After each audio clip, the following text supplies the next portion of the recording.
The Crithian pack leader, Zarhes, stood at the entrance of the frozen cave system, his silver fur bristling against the howling wind. 3 suns had passed since the avalanche, and hope had become a luxury none could afford. The 6 cubs, small, feline creatures with luminescent eyes and crystalline whiskers, were gone.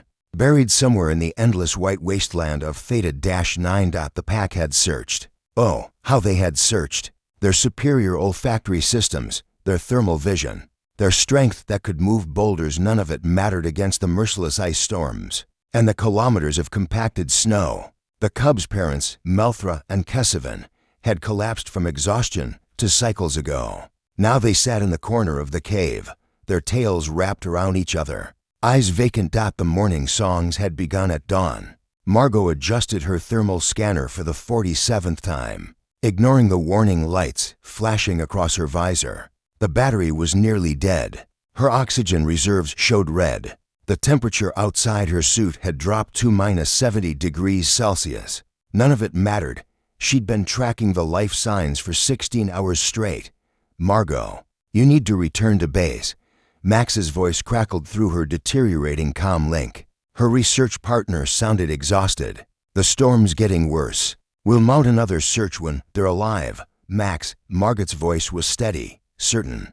"All 6 of them." The scanners picking up their biosignatures in a thermal pocket, about 200 meters down. 200 meters? That's impossible. "You can't watch me." Margot had always been the stubborn one. Back on Earth, she'd been the xenobiologist who'd argued for 3 years to get funding for this expedition, to study the Crithians, a species humanity had only recently made contact with. Everyone said it was foolish. The Crithians were a proud warrior race, suspicious of outsiders, protective of their territories. But Margot had seen something in their culture that others missed.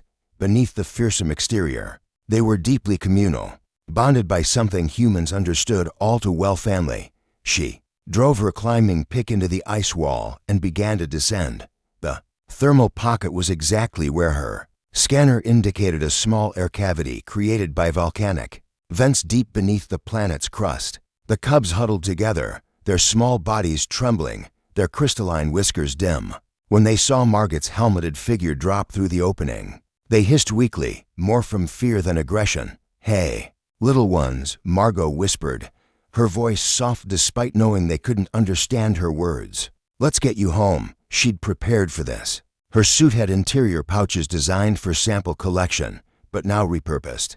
One by one, she carefully lifted each cub, checking for injuries, whispering reassurances. They were weak, hypothermic, but alive.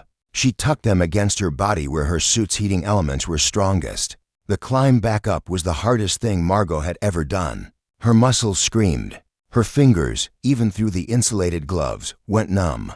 Twice, she nearly lost her grip. The cubs squirmed and mewed against her chest, their small claws scratching through the inner layers of her suit. "Margot, your vitals are critical." Max's voice cut through static.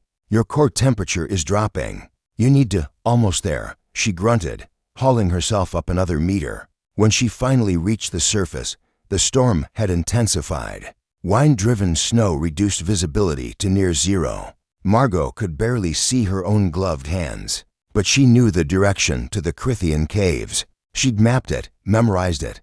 She walked. Every step was agony. The cubs were growing heavier, or perhaps she was growing weaker. Ice formed on her visor. Her legs trembled. Once, she fell, and for a moment, she considered staying down. Just for a minute, just to rest. Then she felt movement against her chest, the smallest cub, nuzzling weakly against the warmth. Margot stood up and kept walking. Zarhes saw the figure first. At first, he thought it was a hallucination, a cruel trick of the storm. A human shape, barely visible through the white curtain, staggering toward the cave entrance. It was covered in snow, moving like something already dead, but too stubborn to know it. Human. He growled, alerting the pack. Several warriors moved to defensive positions. Humans were allies, yes, but this was their morning time. This was private. The figure reached the cave mouth and collapsed to its knees. That's when they heard it, the mewling. The unmistakable sound of Crithian cubs. Melthra's head snapped up. She lunged forward, Kesavan close behind. Zarhess followed, his heart pounding in a way it hadn't for 3 sons. Margot's trembling hands fumbled with her suit seals. "Help," she whispered, her voice barely audible. "Help me get them out." Max had just landed the shuttle near the cave entrance when he saw the pack gathered around. Someone. He ran through the snow, medical kit in hand, fearing the worst. What he found stopped him in his tracks.